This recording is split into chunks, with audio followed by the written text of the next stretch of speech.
थाना क्षेत्र पुलिस चौकी हिमाचल उत्तराखंड सीमा बॉर्डर कुल्हाल पुलिस चौकी क्षेत्र में अवैध खनन कार्य रुकने का नाम नहीं ले रहा। पुलिस के लाख प्रयास के बावजूद खनन माफिया अवैध खनन करने में चूक नहीं कर रहे। ऐसा ही खनन का एक अवैध मामला बीते बृहस्पतिवार को सामने आया। इस संबंध में जब हमारे संवाददाता द्वारा क्षेत्र अधिकारी विकास नगर भूपेंद्र सिंह धोनी से बात की गई तो उन्होंने बताया कि खनन की सूचना मिली थी। कुल्हाल पुलिस चौकी को पोंटा साहिब गुरुद्वारे के सामने नदी में खनन हो रहा है। सूचना मिलने पर हमने गोपनीय ढंग से की गई वहां जाकर देखा तो 3 ट्रक पाए गए और मौके पर ही रोक लिया गया था। 3 ट्रैक्टरों में से 2 ट्रैक्टर के चालक भाग गए थे। मौके से एक ड्राइवर को पकड़ लिया गया था जो खुला क्षेत्र का निवासी है, जिसका नाम अकबरुद्दीन उर्फ चूहड़ू पुलिस ने घेराबंदी करके पकड़ लिया और खनन एक्ट में मुकदमा दर्ज कर लिया है।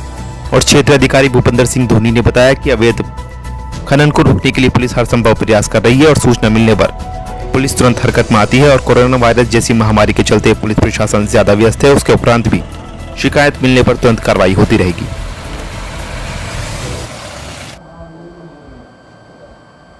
सर, खनन माफियाओं के द्वारा कल पुलिस टीम पर हमला किया गया, सर पूरा प्रकरण क्या है? नहीं, हमला तो नहीं किया है पुलिस पे। खनन की सूचना मिली थी चौकी कुल्हाल को, गुरुद्वारे के सामने नदी में खनन कर रहे थे। उस पर हमारी टीम जो है गोपनीय ढंग से गई थी और वहाँ पे जाकर के 3 ट्रैक्टर थे और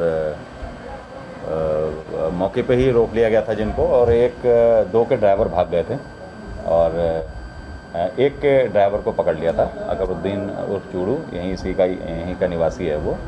तो हमले जैसी कोई बात नहीं है और पुलिस ने घेराबंदी करके पकड़ लिया था। तो उसमें खनन सामग्री चोरी और खनन एक्ट में इसमें मुकदमा पंजीकृत कराया गया। कितने लोग थे? 3 ट्रैक्टर थे जिसमें एक ड्राइवर पकड़ लिया है, 2 भाग गए थे और 3 ट्रैक्टर पकड़ लिए गए। खनन को लेकर सर प्रशासन की क्या तैयारी है?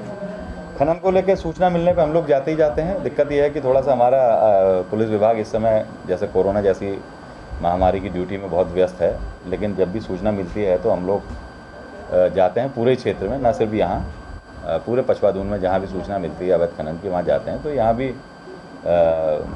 गुरुद्वारे के सामने जो है एरिया है, तो वो कुछ एरिया हमारा लगता है, कुछ पोंटा का लगता है। तो वहाँ पे ये लोग जब मौका मिलता है ना, रात में ये लोग जाते हैं। तो पिछले कुछ दिनों से फील्डिंग लगा रहे थे ये लोग, तो सफलता भी मिली कल।